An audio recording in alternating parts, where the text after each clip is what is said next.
The deep sea is a really fascinating place. It's a very diverse place. It has mountains, it has canyons, it has flat areas, it has ridges.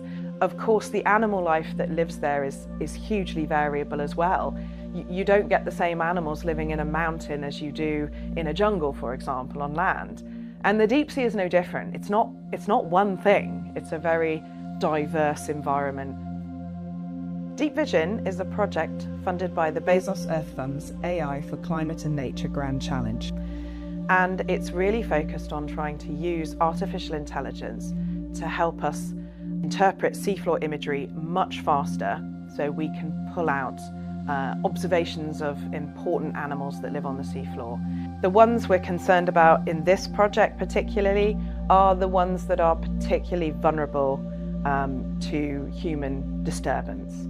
They're often regarded as vulnerable marine ecosystems or vulnerable marine ecosystem indicator taxa. So these are animals that are found within vulnerable marine ecosystems.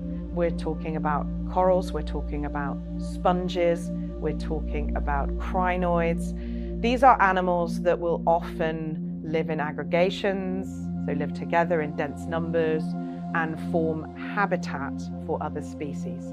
We've identified there are thousands of dives by robotic and autonomous vehicles that have generated imagery, and less than 50% of this imagery has ever been analysed by a human because of how long it takes.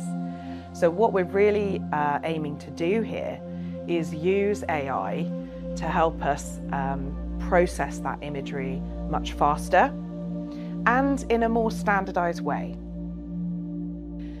So the data we're collecting, we will use to map the distribution of vulnerable marine ecosystems in the deep sea. And those maps are really important because they will help give us a better understanding of where these things are. And at the moment, we're going through multiple processes for putting in place marine protected areas, particularly for the protection of biodiversity and important ecosystem services. But how do we know where to protect? Especially in the deep sea, how can we make those decisions about where we should potentially close to bottom trawling or not allow other activities to go on for the protection of biodiversity if we don't have maps of where that biodiversity is?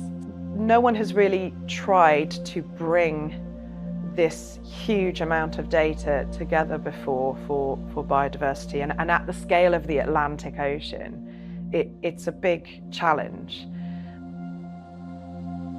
AI is really the way of unlocking it.